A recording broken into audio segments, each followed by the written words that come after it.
भूवर भूवर बार रे होरी लवा के भूवर भूवर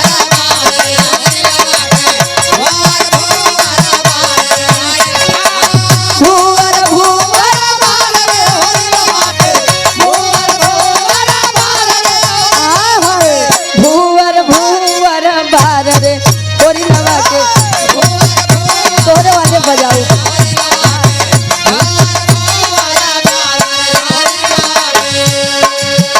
कहे होरी लग के मम्मी तोरे बदे मान ले होरी लग के मम्मी हम महलो की रानी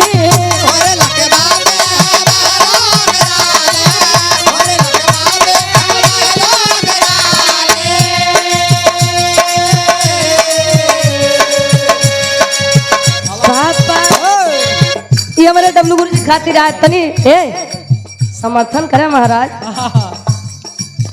पापा पापा पापा पापा हमें रंग बाजरे होरी लवा के पापा तोर रंडी बाजरे होरी लवा के पापा तोहर रंडी बाजरे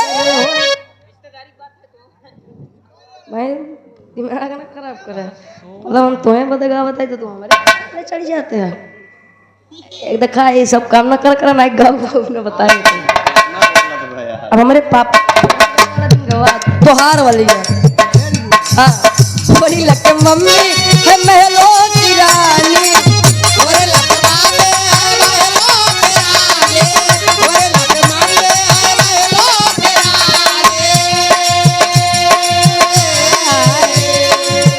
पापा तोरे बड़े नाई बाप की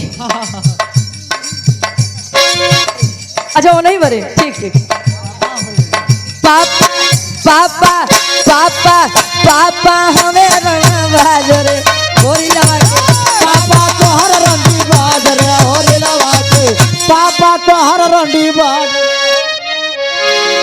खुश हो गया खुश रहा छाता जुड़ा तोरे आत्मा को शांति मिली है भगवान तोहरे आत्मा को शांति दे उन्हें प्रेमी कहे कोनो लड़का कोनो लड़की से कहे कोनो आशिक अपने मासूका बदे कहे कोनो नायक अपने नायिका बदे कोनो बुढ़ो अपने बुढ़िया बदे कहे अच्छा कहे लड़को कैसे अरे दिल जलाने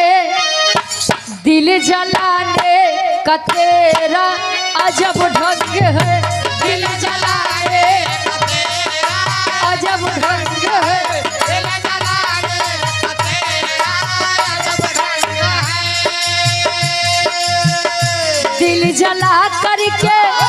दिल जला करके तूने क्या कर दिया दिल जला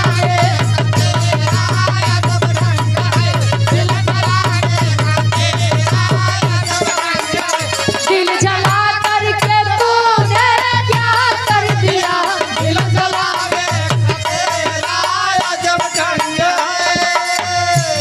दिल जलाने का तेरा ये अजब ढंग है दिल जला करके तूने ये क्या कर दिया लड़का कहे पता गलत हो गया खत लिखा था डब्लू गुरु जी खत लिखा था किसी और के नाम पे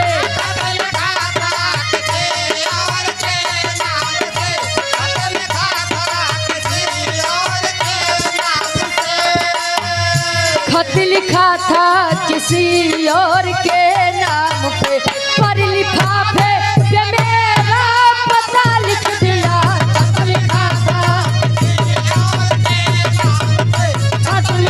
था किसी और के नाम पे पर लिफाफे पे मेरा पता लिख दिया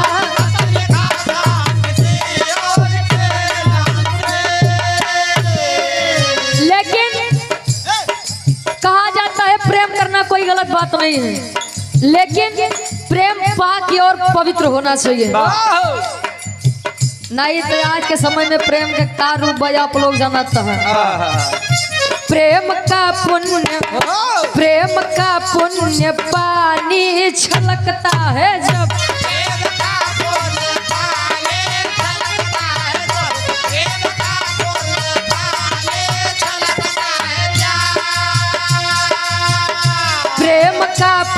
पुण्य पानी छलकता है जब सारे सागर की गहराई तरसा करे।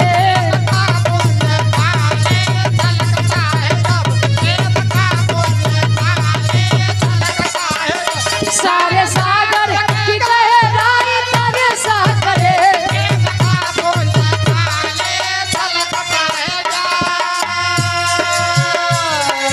प्रेम का पुण्य पानी छलकता है जब। क्या बात है ए भैया, प्रेम का पुण्य पानी छलकता है जब सारे सागर की गहराई तरसा करे। लेकिन भक्ति का पुष्प, भक्ति का पुष्प, भक्ति का पुष्प उर में निकलता है जब। भक्ति का पुष्प उर में निकलता है जब। भक्ति का पुष्प उर में निकलता है जब। भक्ति का पुष्प उर में निकलता है जब। हर बसंती की गहराई तरसा करे।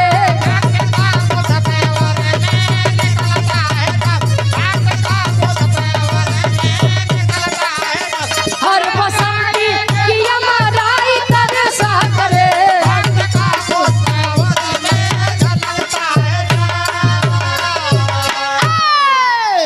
कहा जाता है भक्ति और भगवान एक सिक्के के दो पहलू होते हैं। भक्त के बिना भगवान का कोई अस्तित्व नहीं और भगवान के बिना। विरह के हमरे कहानी के शुरुआत यही से बात। कैसे गुरुजी?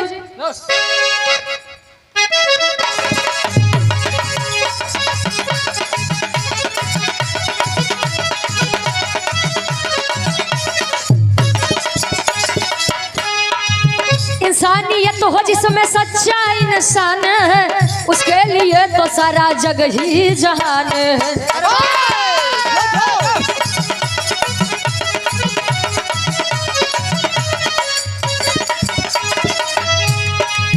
एक नौजवान था शिव का पुजारी, निर्धन थे पिता घर में अंधी थी मतारी।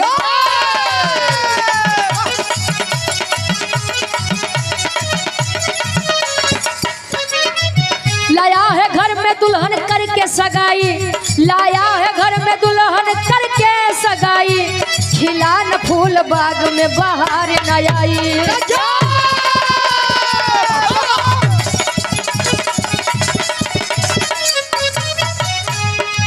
भगवान शंकर एक दिन हुए उमंग में। भगवान शंकर एक दिन हुए उमंग में। भगवान शंकर एक दिन हुए उमंग में। भगवान शंकर एक दिन हुए उमंग में। आए हैं मृतलोक गिरिजा के संग में। आए हैं मृतलोक गिरिजा के संग में। आए हैं मृतलोक गिरिजा के संग में। कहानी क्या आप लोग समझिए। एक छोट सा परिवार बा। परिवार में माई बाबू एक छोट सा लड़का। धीरे धीरे समय बीता, लड़का जब जवान बा, माई बाबू के गरीबी इतनी बा कि रुपया पैसा सुबह खाना बन जाता, शाम का सोचे के पड़त है कि संझा के खाना कब बनी। एक माई अंधी बा, आंखों से नहीं दिखता। लड़का धीरे धीरे जब बड़ा बात अच्छा, लड़का भगवान भोलेनाथ के बड़ा बरियार भक्त रहे। हर हर महादेव। ए भैया, लड़का भगवान भोलेनाथ के दिन रात पूजा भाव आराधना विनती करे। माई बाबू सोचन कि वैसे हमारे घरे कोनो सुख नहीं बा, लड़का के कैसे शादी कर दी। लड़का के अगर पतो हो आई जाए, कोनो संतान हो ही जाए, तो घर परिवार हुई लड़का के पीछे जीवन दिन बिताई दे। शादी किया, धीरे धीरे समय बीता, जब संतान नहीं होत बा तो लड़कवा सोचे कि यार अब तो का तीनों जाने कमाईने तो का नहीं हम ही भरे खाती हो। ए भैया, यार भगवान भोलेनाथ अपने आश्रम में बढ़िया गांजा भांग खाए मस्त है। लड़का कहे जब से जाने लायक हुए तब से हम आपके भक्ति भाव भोजन करत हई। आ तू बतावा हमारे जीवन में कोनो सुखे नहीं लिखा। चल दिया मंदिर पे, मस्तक टेक के बिलाप करत बा लड़का की बाबा, ए बाबा हाँ ये करिए बाबा, आज तो तुम्हें वहीं के परे। लड़का कहे कैसे, अब क्या बात है। लड़का कहे माँ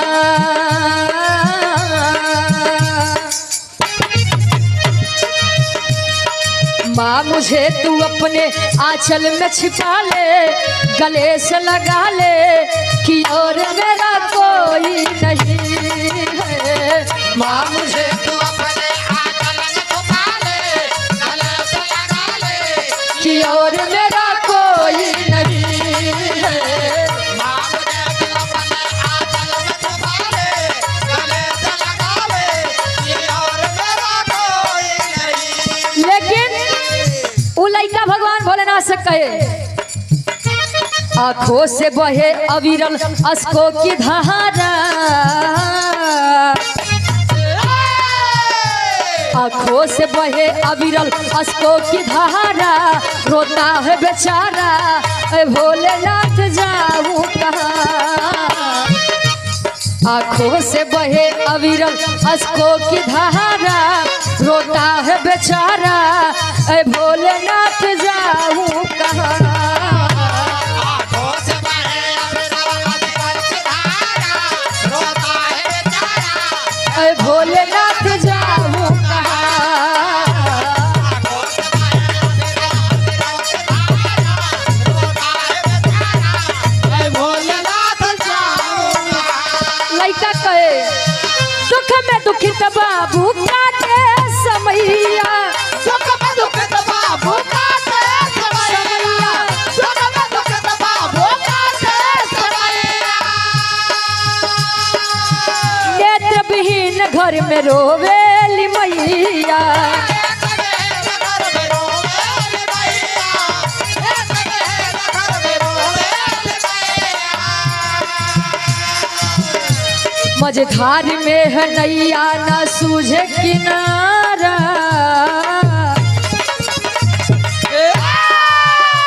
मझधार में है नैया न सूझे किनारा, न कोई सहारा भोलेनाथ जाऊं कहाँ।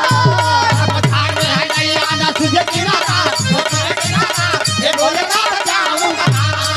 पठार में है नैया ना तुझे किनारा, तुझे किनारा ये भोलेनाथ जाऊंगा।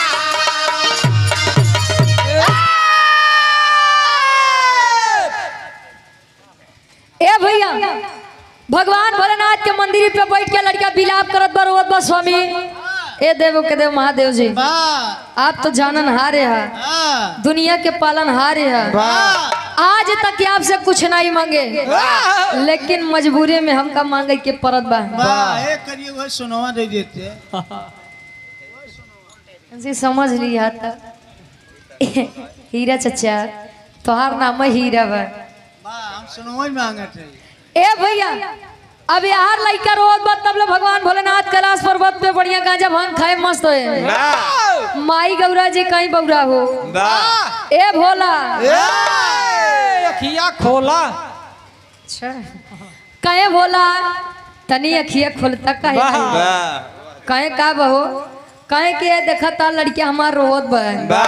तोहार लड़किया माई सती जी कहे कहीं लड़का रोवत बा, हिया तू बढ़िया गांजा भांग खाए के बौरा हो मस्त है।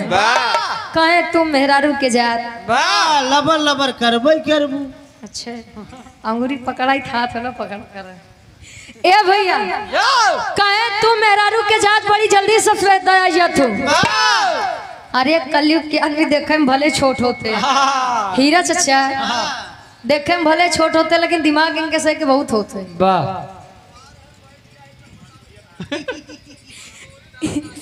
ए भैया भगवान भोलेनाथ समझावत नहीं गौरा, हम चला बोलब ना नहीं कलयुगी आदमी है। फसाई नहीं तो है। अच्छा भगवानों के रान का हो। अच्छा आज मेहरारू के जीत पे मेहरारू के हट पे आज भगवान भोलेनाथ मृत्युलोक में आए। आज हम मृत्युलोक पे आए तो लड़किया रोड तब ले माई गिरजा जी कहीं बौरा हो। लड़किया को उठावा वरदान दो का आए बेटवा अब रोवा गवा जी मिले और रोवे के दिन तोहार गवा बोल तोहे का चाहिए। लड़का कहे स्वामी मांगब तब, लेकिन कुछ दिक्कत बा। कहे एक बात सुन ला, मांगे चाहिए जमन लेकिन एक वरदान मांगे नहीं हम आया हमका देखते मान जतनी तोहार दुख तकलीफ होई कुल गिनावे लगे। अब लड़किया असमंजस में पड़िया, घरे हमार माई बाबू हमार मेहरारू बा। माई बाबू जान मेहरारू हमार पहले बा। अच्छा अगर मान ला तीनों जने की अलग अलग फरमाइश रही, एक जने मांगब 2 जने रह जाइए, लड़कवा दिमाग लगाओ कहीं बाबा बैठा रह जाते आधा घंटा में लौट के आवत है। लड़कवा जात बा कहे कैसे तेरी के भाव में कभी जी लिखत है। अरे पूजाई कैसे मन के किया,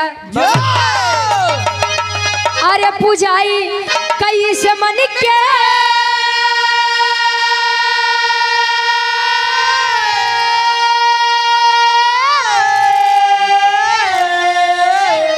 अरे पूजाई कैसे मन के असिया दुलाई पिता मतारी तीनों सोचा अपना, अरे अपना, अरे अपना।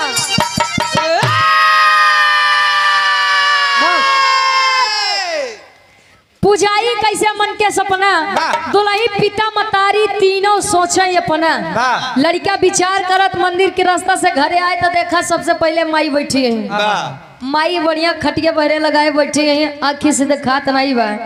लड़का पहुंचा कहे माई रे, ए माई, ए हमार माई, कहे बोल बेटा, कहे माई आज अपने मंदिर पे भगवान भोलेनाथ आए हैं, अगर कुछ चाहे मन में कुछ इच्छा हो तब मांग ले, आ जाती भगवान भोलेनाथ से मांगब, हमार तो हर दुख दलिदर अब दूर हुई।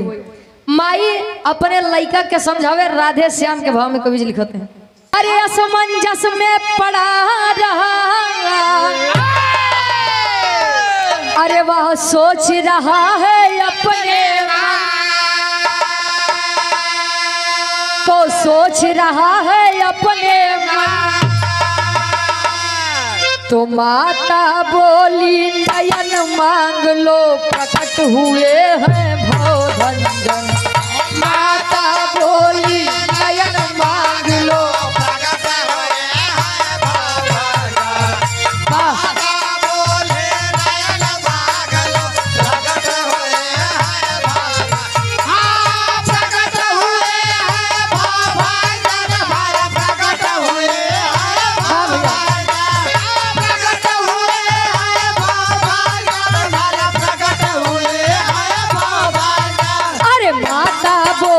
नयन मांग लो, प्रकट हुए हैं भवभंजन। माता बोली नयन मांग लो,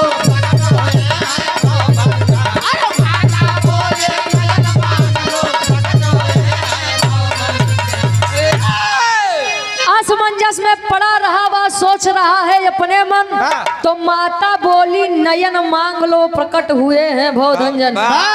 माई कहे बेटा जब से हम तुम्हें जन्म देवे नाई देखे तू गोर बटक करिया बटक समर बटक दांत तोरे जमा बा टूटा देखे है ए लइका हाँ। बेटवा हम चाहत है कि जा जाती रंग बिरंगी दुनिया हम देख ली। अच्छा माई, अरे लड़केवा का तो माई नहीं कहती भाई। अच्छा हम तुम्हें कुछ कहे का नहीं लखा तो ऐसे ही रहू। ए भैया अब जब माई कहे कि बेटा जाए कि हमारे नेत्र के ज्योति मांग ला, आंखों की रोशनी मांग लो, मैं भी देखना चाहती हूँ कि अब दुनिया कैसी है। अब लड़का माई के बात तो सुन ले, माई फरमाइश कर देश की बेटवा भगवान भोलेनाथ से वरदान में हमारे आँखी के ज्योति मांग के आया। कनी के आगे खसका देखा था दुल्हिया मन मारे बैठी रही, कहा तुम्हें का भरे का दांत नहीं पोरे है रे, कहे अब तो का भा का दिक्कत बा। कहे स्वामी लड़की की जब शादी होती है तो वह चाहती है कि एक बार जीवन में वह माँ बने। क्या घरे जवन बा हम सब संभाल ले जा, एडजस्ट कर ले जा, लेकिन स्वामी अगर हमारे खातिर कुछ करे चाहता तो सुना हम तुम्हें बतावत है।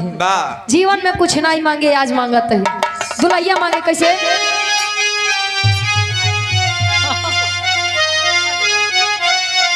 अरे दुविधा में वह चला जा रहा तो जहां पर बैठी है दुल्हा,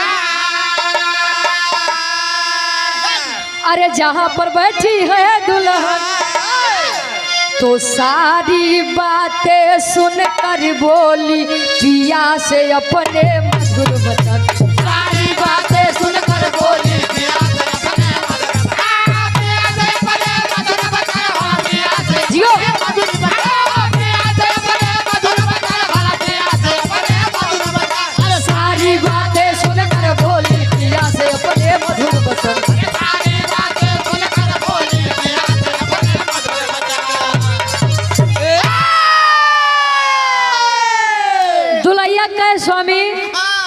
हम चाहते ही कि अपने खातिर एक लड़का मांगला, वाह ऐसन का बात बा। क्योंकि संसार में सबसे बड़ा सुख संतान सुख होता है। वाह शैतान सुख राम करें तो शैताने सुख मिले, संतान सुख न मिले।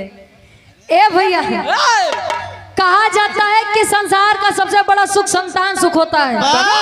लड़का लायक बा तबो ठीक बा, कक्का न लायक बा तबो ठीक बा, लेकिन लड़का के बिना घर एकदम सुना सुना लगत है। दुल्ही कहे स्वामी अगर एक लड़का मांग लेबा तो लड़का के पीछे घर ऐसे समझ जाइए।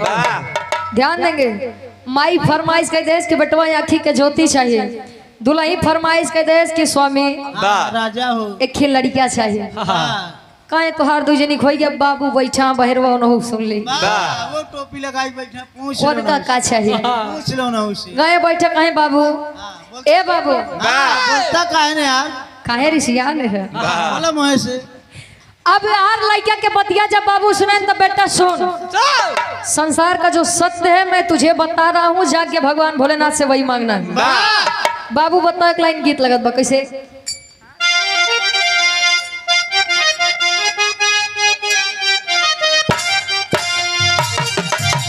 दुल्ही बतावे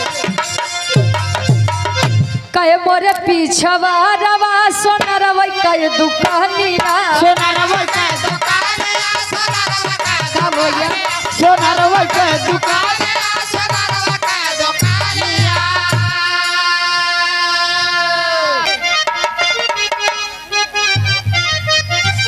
अरे मोरे पिछवा रवा सोनरवा कहे दुकानिया।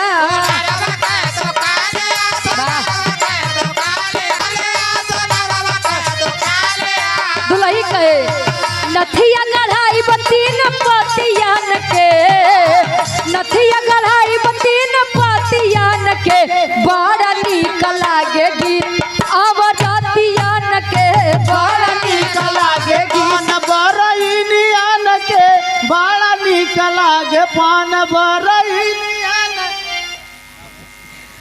बड़ा नीक लागे गीत अमरतियन के। महाराज लइका से ओकर बाप कहे का कहे, कहे फूटल करम बीतल दुख में जीवनिया, दुख में दीवानिया, ओ दुख में दीवानिया, दुख में दीवानिया, ओ दुख में दीवानिया।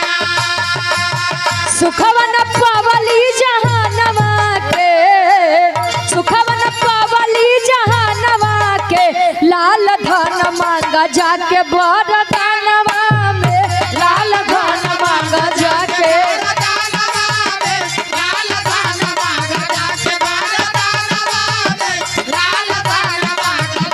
बबुआ सुधरिया, काहे कि बाबू रे हम तो ये बतावत है कि जौन समाज में जरूरी बा वही मांगा, कहीं का कहे कि जाय के सोना चांदी मांगला, रुपया पैसा धन दौलत मांगला।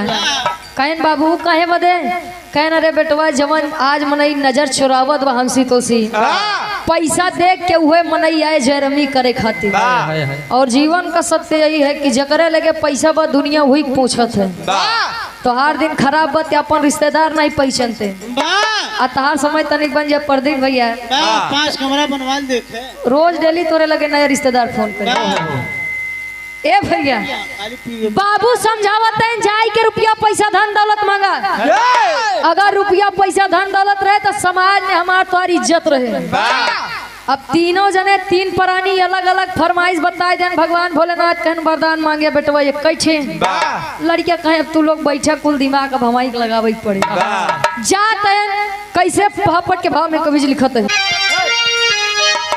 अरे असमंजस में फंस के करे अब विचार धार में नैया बा, तो असमंजस में फंस के करे अब विचार धार में नैया बा, तीनों सपना हो कैसे सकार धार में नैया बा, तीनों सपना हो कैसे सकार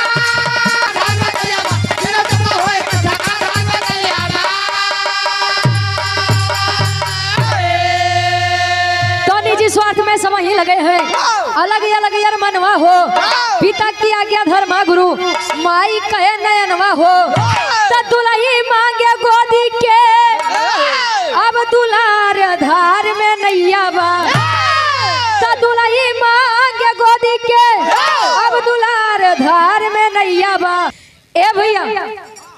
लड़का सोचत विचार करत अच्छा मंदिर पे पहुंचा। भगवान भोलेनाथ माई सती का देखे, सती जी भगवान भोलेनाथ का देखे। कहाँ गौरा ए गौरा आई कहा तू नहीं अपने गदेल वक मांगे जोन मांगे खोए आओ छली। अब लड़का विचार करत बा अच्छा माई बाबू और मेहरारू के जीवन में महत्व का होता है, समझे वाले तनी समझिए। आल्हा के भाव में कवि जी प्रमाण देते हैं कैसे।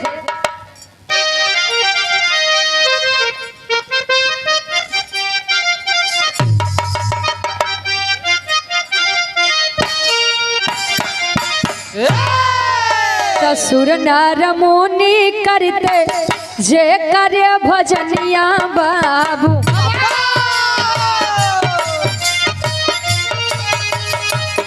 अंतर्यामी प्रभु दुनिया के पालन।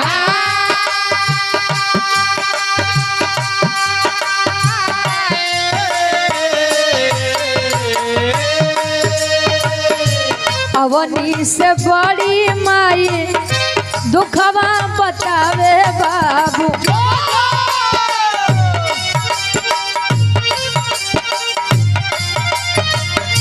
अंबर से ऊंचा वो पिता के आशा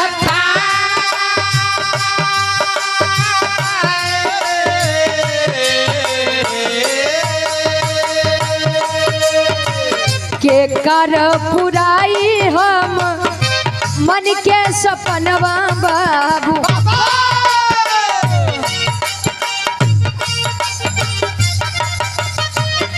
मटिया में के कर हो मिलाई यार,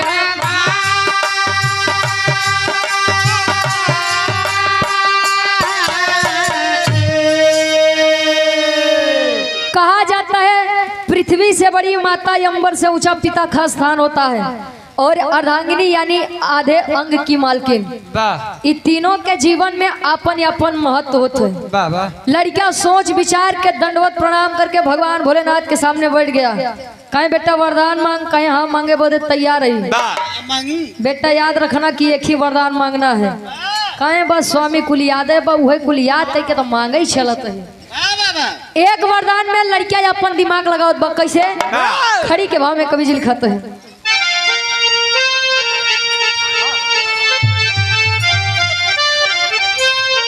अरे हाथ जोड़ के शिव के सन्मुख अब बोले ललना, तो हाथ जोड़ के शिव के सन्मुख अब बोले ललना, देखे माई नात झूले सोने के पलना।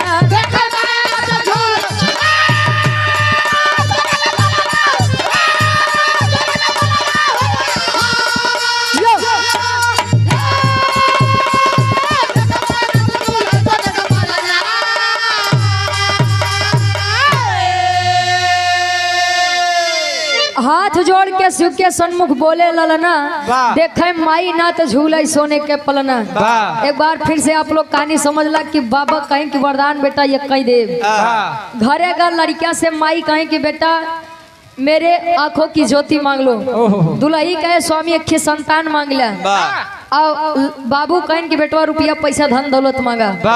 एक वरदान में लड़कियां मांगे कि देखे माई नात झूले सोने के पलना। काका माई नात तब देखे जब ओकरे आँख रहे, आ नात तब देखे जब ओकरे पतोहू के कोनो लड़किया होई। आ जकरे घरे के गदेला बतावा सोने के पलना में झूला झूले। कितना गरीब है। अब वो सोच लग कितना गरीब हो। भगवान भोलेनाथ कहें बा बेटा बा, बड़ा तगड़ा दिमाग लगाया। कहे बाबा का करी मजबूरी न वैसन रही, कितना तगड़ा दिमाग लगावे के पड़ा।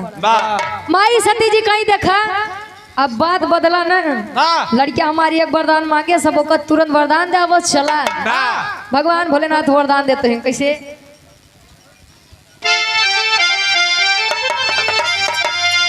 उहे बतिया के सुन के चकित भइले भोले दानी हो, त दई द वरदान कहे गिरजा भवानी हो।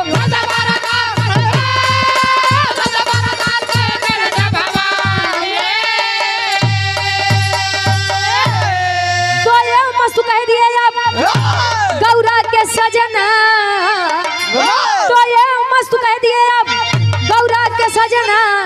देखे माई ना ते झूले सोने कहे पलना। भगवान भोलेनाथ थे मस्त कह के चल दिया, लेकिन गौर करे वाली बात लड़किया सपूत कैसे भाई। आज के जनरेशन का लड़कन के शादी हो जाए तो दुल्हन अगर 2 महीना 4 महीना बना के खिया दे तो ठीक बा। आ दुल्ही आए के बाद दुल्हा के जब देखा तब मुंह लटकाए बैठी रहे। एक दिन देखे दुल्हावा, 2 दिन 3 दिन 4 दिन धीरे धीरे महीना बीत गया। दुल्हावा कहे कसरे का भा कोनो दिक्कत बका पेट पीड़ा तब ले दुल्हिया कहे का बताई। तोहार माई बाबू जब देखा दिन रात सेवा में लगाए है बताई देता या तो अपने माई बाबू का अलगाई दे या तो हमका नैहरे जाई दे। अब लड़किया 1 दिन देखे 2 दिन देखे रोज के हुए नाटक गवा हाथ जोड़ के खड़ा हो गया कहे बाबू ए माई कहे का भा कहे देखा बाबू माई तुहार तो बीत गए अब हमारो बीत ही दे नहीं तो अगर हमारे दुल्हन नैहरे चली जाए तो बड़ी दिक्कत हो जाए।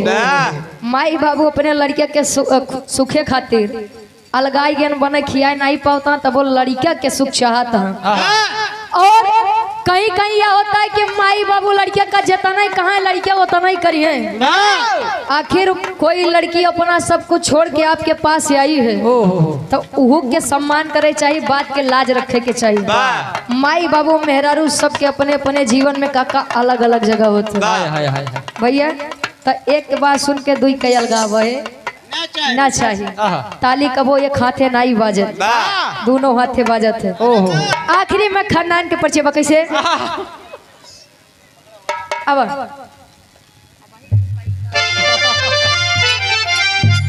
गुरु बिहारी गुरु गणेश गुरु रामलाल हितकारी।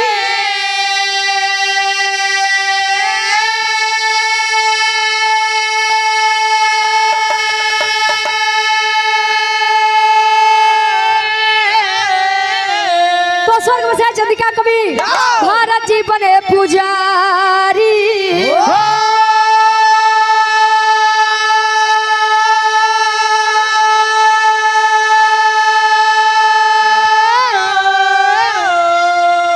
पुराई कैसे मन के सपना तो गाँव में रुचि यादव माँ शारद सदा सहाय।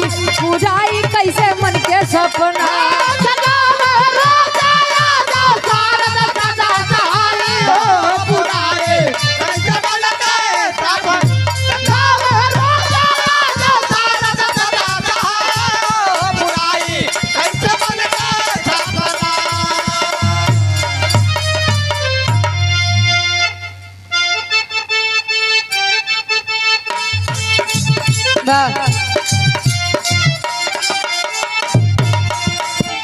देख तेरे संसार की हालत क्या हो गई भगवान, कितना बदल गया इंसान।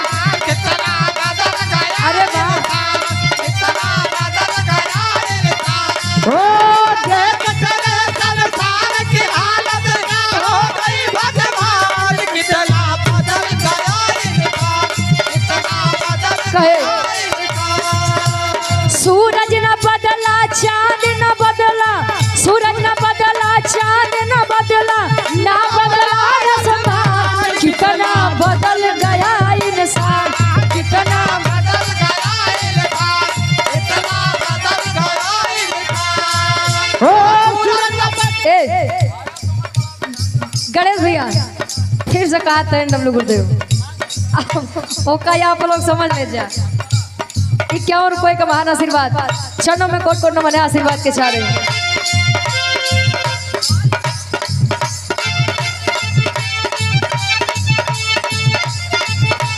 सूरज न बदला चांद न बदला, ना बदला आसमान, कितना बदल गया इंसान, कितना बदल गया इंसान, कितना बदल गया इंसान।